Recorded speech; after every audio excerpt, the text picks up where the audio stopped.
चाहे वो माफिया हो, चाहे साधारण हो, चाहे आम आदमी हो, कोई व्यक्ति हो, चाहे वो कितना भी बड़ा चंबल का खुखार डकैत हो, पुलिस चाहे वो दाऊद इब्राहिम हो, चाहे दुनिया का कोई ओसामा बिन लादेन हो, अगर वो पुलिस सुरक्षा में है, अंडर कस्टडी है, तो अगर उसकी हत्या होती है तो इसकी निश्चित तौर से प्रदेश सरकार की पूरी कानून व्यवस्था पर, पुलिस के ऊपर ये प्रश्न उठता है।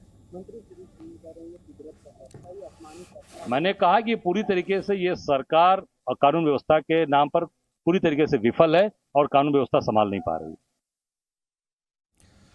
कांग्रेस के नेता अजय राय को आपने सुना, उन्होंने सवाल उठाया सरकार पर, पुलिस प्रशासन पर। उन्होंने कहा कि कानून व्यवस्था की स्थिति को सरकार संभाल नहीं पा रही है। पुलिस की सुरक्षा के बीच कैसे किसी को गोली मारी जा सकती है, चाहे कोई कितना बड़ा अपराधी ही क्यों ना हो। अगर वो पुलिस कस्टडी में है, पुलिस को सुरक्षा प्रदान करनी चाहिए, पुलिस की जिम्मेदारी थी।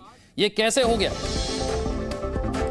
एक और बड़ी खबर यह है कि अतीक की पत्नी सरेंडर कर सकती है।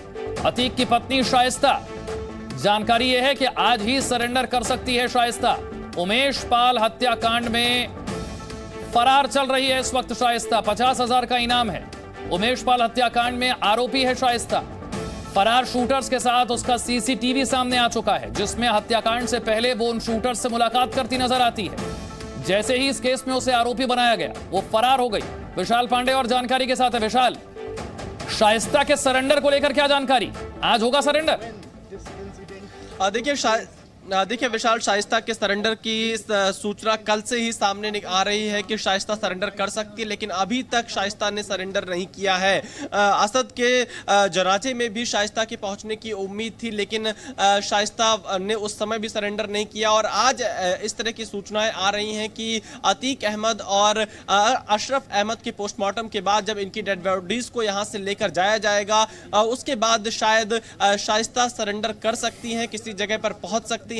लेकिन फिलहाल अभी इस पर कोई पुष्ट जानकारी निकलकर सामने नहीं आ रही है। इस वक्त पोस्टमार्टम हाउस के बाहर जहां पर हम मौजूद हैं, यहां पर प्रयागराज के जो वरिष्ठ अधिकारी हैं वो मौके पर लगातार पहुंच रहे हैं।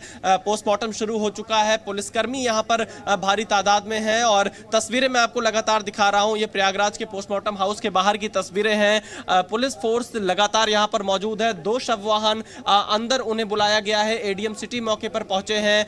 जो डिप्टी एसपी लेवल के अधिकारी हैं वो यहां पर पहुंचे हुए हैं। और साथ ही मैं आपको एक बार बाहर की भी तस्वीर दिखाता हूं, क्योंकि आप देखिए धारा 144 लगी हुई है, लेकिन उसके बावजूद भी बाहर भारी तादाद में लोग इकट्ठा हुए पड़े हैं।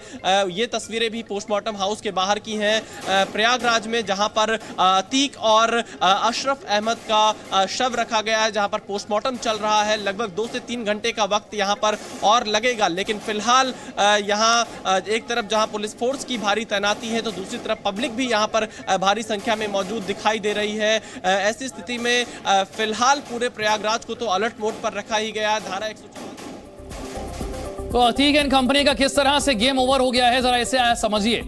अतीक अहमद की हत्या कल रात की गई और उसी के साथ उसका भाई अशरफ, जो कि एक साथ पुलिस कस्टडी में थे, उसकी भी हत्या कर दी गई। इसके अलावा उमेश पाल हत्याकांड में शामिल अरबाज, इसका एनकाउंटर कर दिया गया। उस्मान, इसे भी एनकाउंटर में ढेर कर दिया गया।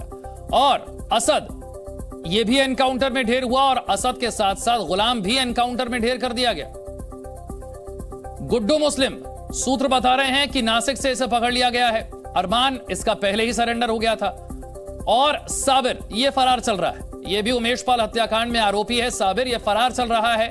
साबिर वही है जिसका सीसीटीवी वीडियो सामने आया था, जिसमें शाइस्ता भी नजर आई थी। अतीक एंड कंपनी का किस तरह से एक एक करके धीरे धीरे ये पूरी कंपनी का खात्मा हो गया। अतीक एंड कंपनी का पूरी तरीके से अब खात्मा हो गया है। एक साबिर है जो अब तक फरार बताया जा रहा है। इसके अलावा शाइस्ता को लेकर जानकारी है कि वो सरेंडर कर सकती है।